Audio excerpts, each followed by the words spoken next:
अगर जो रूस ने यूक्रेन के साथ उस वक्त किया वो वॉर क्राइम था, तो फिर क्या जो इज़राइल गाज़ा के साथ कर रहा है, क्या वो वॉर क्राइम नहीं है?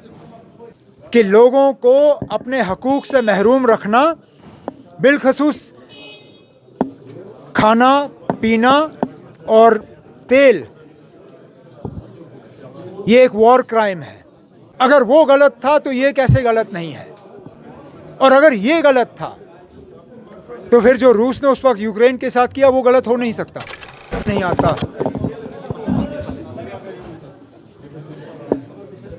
उनकी खामोशी समझ में नहीं आती।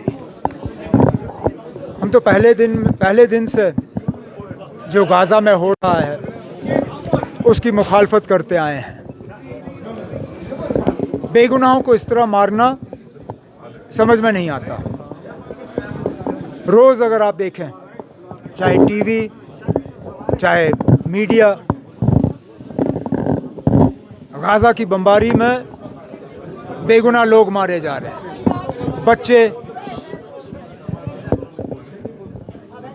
औरतें, जवान मर्द,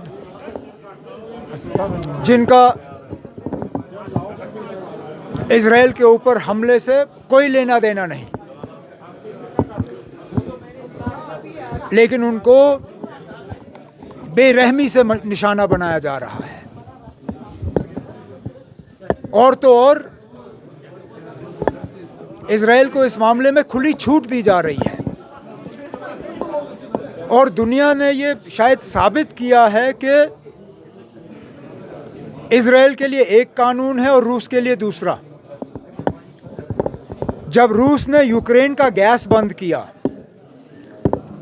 पानी बंद करने की कोशिश की, खुराक बंद करने की कोशिश की, तो यूरोपियन यूनियन के सदर ने कहा कि this is a war crime.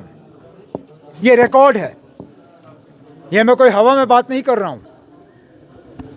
ये यूक्रेनियन प्रेसिडेंट का उस वक्त का बयान है कि लोगों को अपने हकूक़ से महरूम रखना, बिलखसूस खाना पीना और तेल, ये एक वॉर क्राइम है।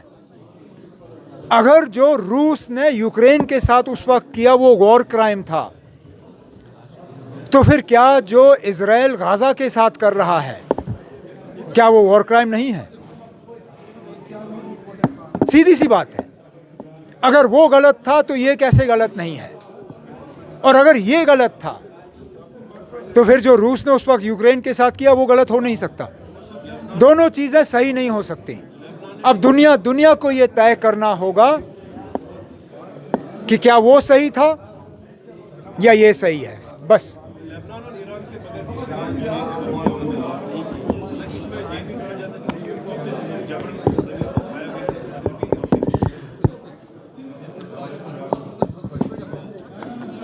उनको अपने ज़मीर को खुद जवाब देना होगा, मैं इसमें कुछ नहीं कह सकता। और कुछ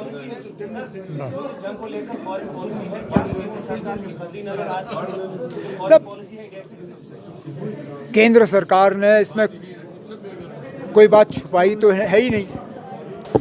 पहले दिन से उन्होंने इज़राइल का साथ दिया।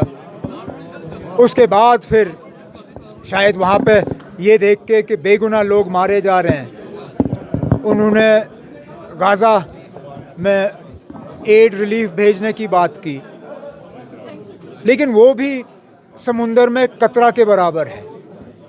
जहां रोज़ दिन के 100 ट्रक जाया करते थे, आज 20 ट्रकों को भी जाने की इजाज़त नहीं दी जा रही है। अब खुदारा मुझे ये बताइए ना, लाखों की आबादी 10 या 20 ट्रक से क्या करेंगे? बमबारी रुकनी चाहिए। उसके बाद जो आगे की कार्रवाई होगी वो देखी जाएगी, लेकिन कम से कम बेगुनाह लोगों को इस बमबारी में जो निशाना बनाया जा रहा है वो रुकना चाहिए।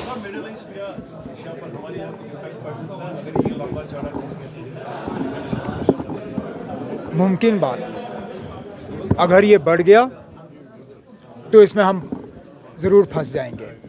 सिर्फ इसलिए कि आप देखिए इस मुल्क की कितनी आबादी वहाँ पे है, कितने लोग इस मुल्क से वहाँ काम करने जाते हैं।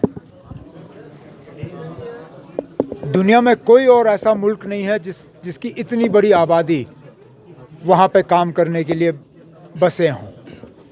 अगर ये जंग गाज़ा से बाहर इसका दायरा बढ़ गया, जाहिर सी बात है कि हमारे लोग इसके लपेट में आएंगे। इसीलिए तो हम कहते हैं कि बमबारी रुकनी चाहिए, ये जंग रुकना चाहिए और यूनाइटेड नेशंस और बाकी मुल्कों को इंसाफ देना होगा। ये अलग अलग कानून अलग अलग मुल्कों के लिए जो है ये हो नहीं सकता। सर, यूनाइटेड नेशंस हम देख रहे हैं इस तरह की जो बात होती है उसमें अक्सर बेशतर वो चुप ही साधते हैं। तो आपको लगता है इसमें ना यूनाइटेड नेशंस ने खामोशी तो नहीं की, लेकिन बदकिस्मती से उनकी बात को ज़्यादा तवज्जो दी नहीं जा रही है। लेकिन जहाँ तक मैंने देखा, यूनाइटेड नेशंस ने बीच बीच में इस पे बात की है और ह्यूमैनिटेरियन जो क्राइसिस वहाँ पे बना हुआ है उसको लेके उन्होंने बात की है। लेकिन क्योंकि इज़राइल को अमेरिका, बरतानिया और इन बाकी मुल्कों से इतना सपोर्ट मिल रहा है, तो शायद यूनाइटेड नेशंस का असर जो है वो इतना नहीं है जितना हम चाह रहे थे कि होगा। पीपल्स डेमोक्रेटिक पार्टी किया गया वैसे एक बार, उसके बाद यहाँ पर पीडीपी ने प्रोटेस्ट किया, उनके कई लीडर्स को भी बंद किया गया है। How do you see the situation for? जहाँ तक जामा मस्जिद या मीरवाइज़ की बात है, अफसोस है 3 हफ्ते पहले 4 हफ्ते पहले तो इतना शोशा करके आपने उनको छोड़ दिया था, ये कहते हुए कि अब हालात इतने ठीक है कि उनको बंद करने की ज़रूरत नहीं। अगर 4 हफ्ते पहले उनको बंद करने की ज़रूरत आपको महसूस नहीं हुई तो फिर लगातार 2 जुमा उनको बंद रखा गया और जामा मस्जिद पे फिर से नमाज़ पढ़ने की इजाज़त नहीं दी गई। एक तरफ से तो दुनिया को ये कहा जा रहा है कि कश्मीर के हालात जो हैं बिल्कुल सुधर गए हैं, नॉर्मल हैं। अगर नॉर्मल हैं तो जामा मस्जिद में नमाज की इजाज़त दे दीजिए जुमा को, और मीरवाइज़ साहब पे जो पाबंदियां हैं वो पाबंदियां